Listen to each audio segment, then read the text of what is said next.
And we need to be extremely careful here. I do believe a lot of people in the Dawah community are generally good people, but very few of them have the correct sincerity doing it for the right reasons. The majority of the Dawah today is derailed towards corruption, and I am not pointing fingers on any particular individual. The concept of Dawah in its entirety is completely mistaken and misrepresented. I will sum up with a very interesting story from the forgotten history of our tradition about the Mongols and how they converted to Islam. And hopefully, that will give you some perspective on what the da'wah should be and how it should be. Because at the end of the day, your job is only to convey the message of Islam to the people, not to force them to accept your belief. You can argue, except with the best manners. And if that doesn't work, you have done your fardu ayn, meaning your individual obligatory responsibility. Let me remind you of a study that was done a while back about how non Muslims converted to Islam. And this might be shocking to most of you watching this video. Let me break this study down for you. أعوذ بالله من الشيطان الرجيم بسم الله الرحمن الرحيم الحمد لله رب العالمين والصلاة والسلام على أشرف المرسلين وعلى آله وصحبه أجمعين. You know, recently we've seen an increase in damaging da'wah on YouTube between Muslim brothers. Really, the heart aches and the ears are shocked from the behavior of these brothers. The Muslim Ummah is facing so many challenges than ever before. Yet you got these brothers whose main concern is to respond to everything online, whatever it might be, and attack each other. They made a career from behind the screens, never had a real job or worked in their entire life. And this is the problem with the American Muslims, especially reverts. Some of them, not all. And we have to call it what it is in order to be able to identify the problem and solve it. And you know, the biggest problem of all, they are completely in denial and they refuse to admit they're wrong. I've reached out to some of them in private, and I was completely unaware of a lot of things till the conversation took place. I could see how psychologically inflected upbringing trickled their transition to Islam, besides the culture factor, of course. This is nothing new. I've seen it before with reverts. Some of the big names of the American scholars today that you probably watch on YouTube went through this phase before. I can give you a handful of examples. They were very hardcore in their old days. They thought they were inconceivable. However, one thing one thing they didn't do is go after their Muslim brothers, calling them names or associating kufr to someone else. It was a different phase then. And guess what? They have changed once they learned the traditional Islam. They were good quality people to begin with, and they are exceptional people today. Unlike today's brothers who honestly, more than anything, they give a bad name to Islam and they have no concept of their surroundings or the impact of their videos on the youth and the damage they make. You know what I'm talking about because I won't be mentioning names.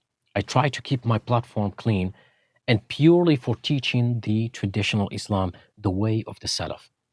Definitely not the way of these brothers who lack the basics, characters of adab and hishma. And I am only giving them a brotherly advice because the time is past due. This is going to be short and to the point, and I'm hoping this message makes it clear of who we should listen to and who we should follow. Because in Islam, we don't idolize people, not even the prophets, alayhim salatu wasalam.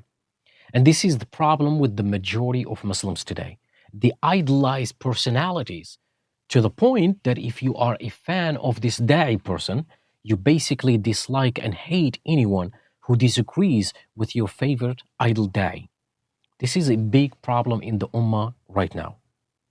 In traditional Islam, we don't fantasize personalities. In traditional Islam, we don't have loyalty to anyone, regardless of how much we like the person. No one deserves our loyalty except Allah Azza wa Jal, the creator of all that exists. And you might be a fan of one of them when in fact you shouldn't. If you are, you might want to reconsider your entire aqidah. We should be fans of the haqq, the truth, not people. We should be fans of the Quran and the evidence that manifests from it.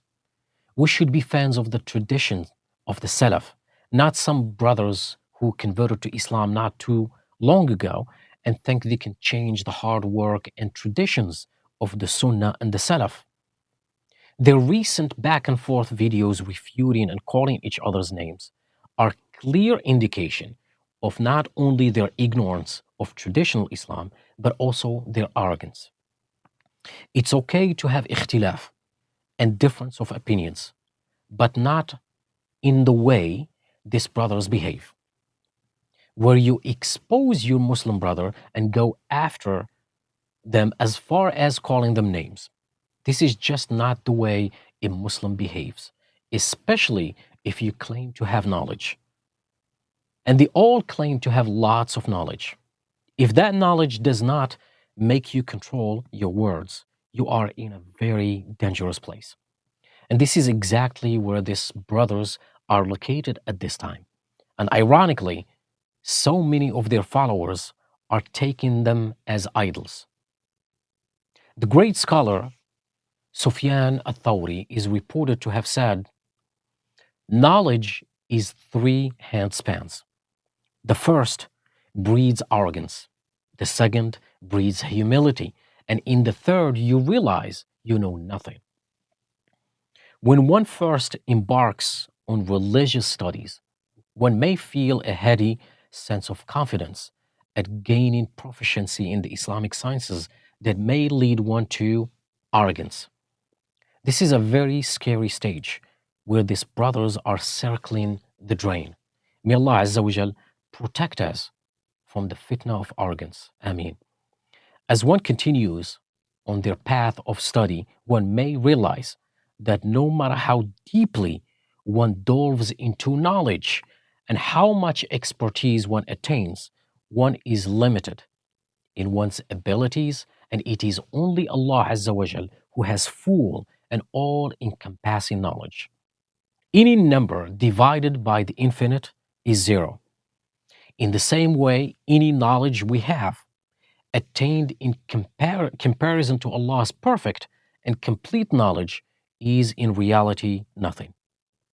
Realizing one's own deficiencies in light of Allah's perfection and His infinite knowledge and wisdom brings one's heart to a beautiful state of intense humbleness and devotion.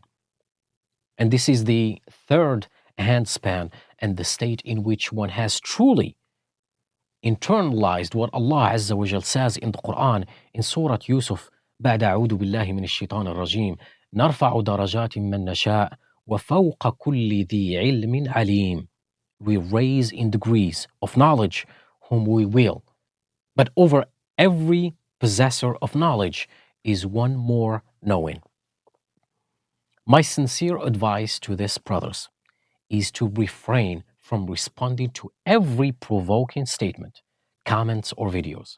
Because going back and forth, shouting, arguing, calling names with useless videos is a waste of time and breath. On the day of judgment, you would have wished you ignored the person and made some beneficial dhikr instead.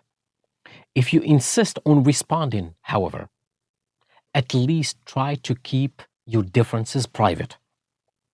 Don't take personal shots on your brothers in order to expose them for the sake of the views, fame, and a couple likes.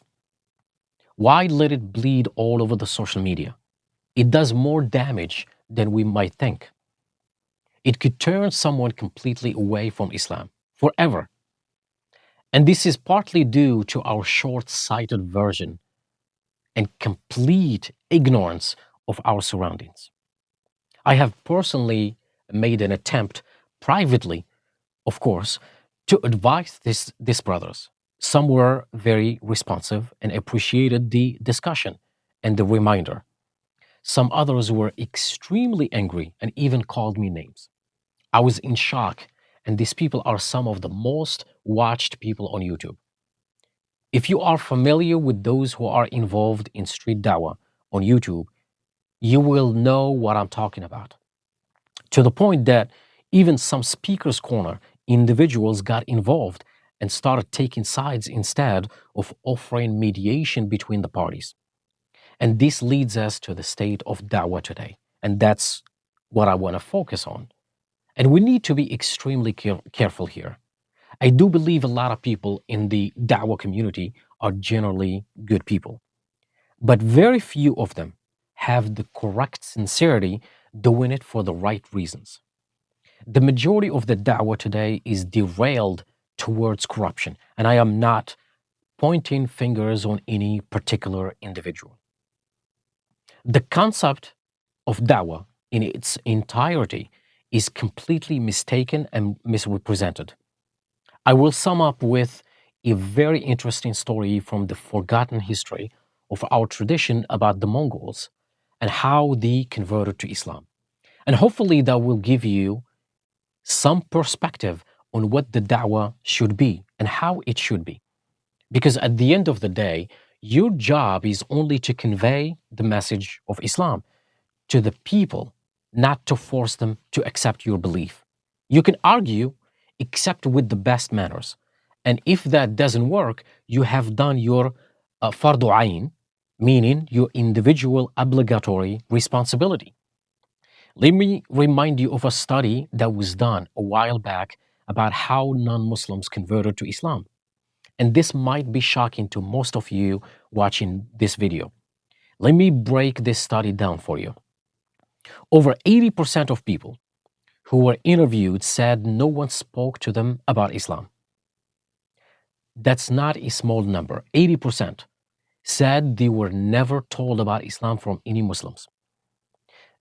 They have heard negative things about Islam online, but never discussed Islam with an actual Muslim.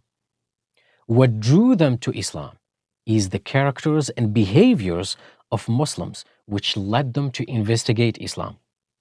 So, what does that tell you about how we should behave as Muslims? 12% converted to Islam through mere study, whether at college or just research, on their own. So, we got 80% plus 12%, that's 92% of people where da'wah was not the cause of their conversion. The rest of 80% is mixed emotions and divided to three parts. 5% said they were told about Islam from Muslim but did not trust them because that Muslim was not a good Muslim to begin with. They came back later and investigated Islam on their own and figured out that there are Muslims out there who are not so good Muslims but feel the need to tell others about Islam. It goes back to characters and behaviors, right? The last 3% said, wait for this, they were already searching for the truth after they left their forefathers' religions and needed a reminder that there is only one God worthy of worship. By the mercy of Allah Azza wa Jal, who chooses who should be Muslim or not, you become only a tool of Allah Azza wa Jal to confirm La ilaha illallah to the people. So we have to be careful, especially in this time and age where videos are being watched by everyone. And you'd never know if a simple truth may be all that's needed for someone to convert to Islam. When you look at the Mongols and the way they converted to Islam in huge groups, you start to question the mechanism of this da'wah. How did these Muslims at that time in Iraq convince one of the most brutal, armed, and merciless army in the world to accept Islam?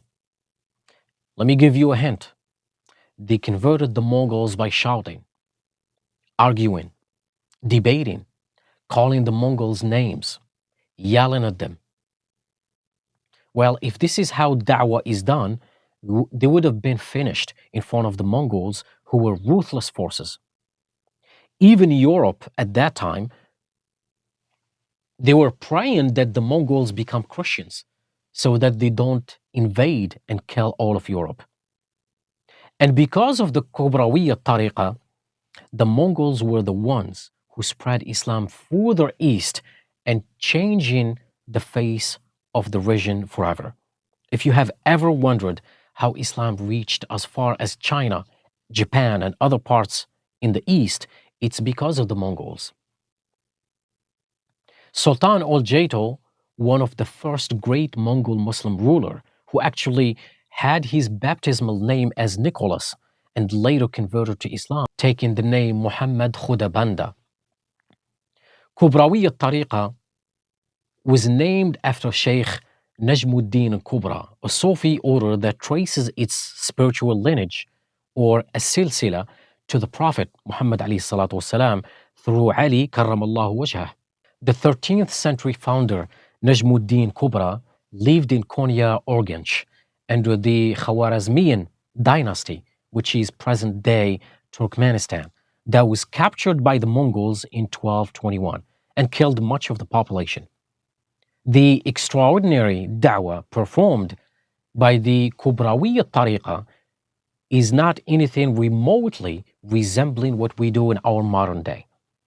And you have to remember what the Mongols have done. The Mongols moved through the Muslim world, destroying all the cities in their wake and dismantling 4 prominent Muslim dynasties in just 40 years. The Khwarezmi Shahs, the Seljuks, the Ayyubids, and the Abbasids. The destruction of Baghdad remains a pivotal moment in history, a disaster by any standards. Havoc was wreaked upon the city of peace, and along with it, its libraries containing numerous priceless manuscripts were destroyed. They filled the river with so many books that, according to the historians, they can ride their horses across the river. So much of the heritage of Islam was lost. Massacres, silence descends. The prohibition of the adhan, halal slaughter, carries the death penalty. It's kind of total wipeout for Islam. And what do the Kubrawiya Tariqa people do? They don't lose hope in converting other people to Islam. They didn't blame the Mongols for destructions and the total wipeout of the Muslim world.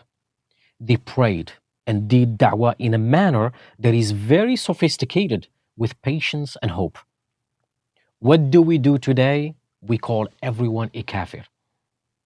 I had a private discussion about da'wah with a famous American revert da'i, well known to everyone, with his debates, and he told me why I still live in America. Why do I still live with the kuffar? So I told him that he was a kafir at one point, and if it wasn't for the da'wah, he would still be a kafir. His response was, I studied Islam on my own. My intellect led me to Islam, and not the da'wah or the Muslims. Again, I was shocked to these jahili things he said. And unfortunately, this brother is a well-known da'i on YouTube, but holds some very dangerous ideologies. He even calls his own family kuffar and stopped talking to them, instead of making some strides to teach them about Islam. So I reminded him that it was the mercy of Allah Azza wa Jal that led him to Islam and not his intellect. I personally know some reverts who waited patiently for 25, 30, 40 years for their loved ones to become Muslims. One of the brothers had no family, period, except his mother. And even his mother did not have a family. He prayed and made da'wah for 25 years until his mother became a Muslim. This is what the da'wah should be, instead of calling people names. We should be proactive, like the Kubrawiya Tariqa, not reactive. The morning after the destruction of Baghdad, the Kubrawiya Tariqa gathered and asked, how can we bring the Mongols to Tawheed? This is how you follow the Salaf, whose concern was how to bring Tawheed to humanity. Tawheed is more important than my gut reactions. So within a few generations, and you can read about this extraordinary things that they did in order to bring themselves to the presence of the Mongols.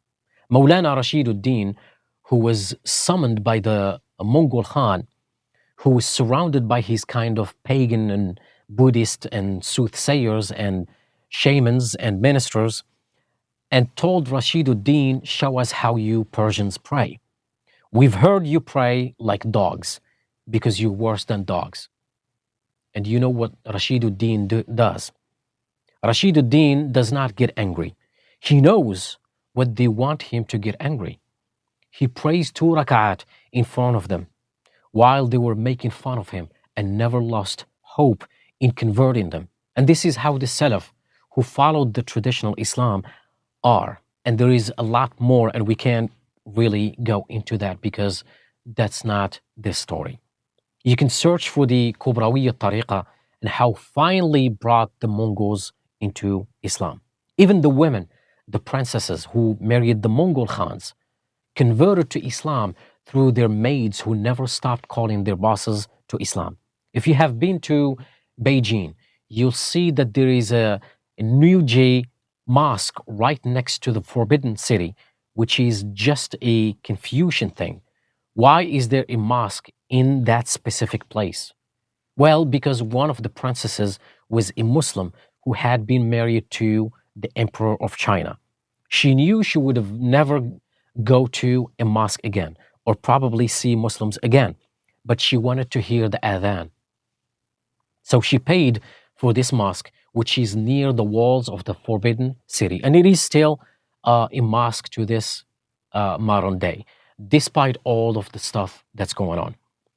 And through those people and their heroic sacrifices, the Champa princess spent her entire life bringing the royals of the Mongols into Islam.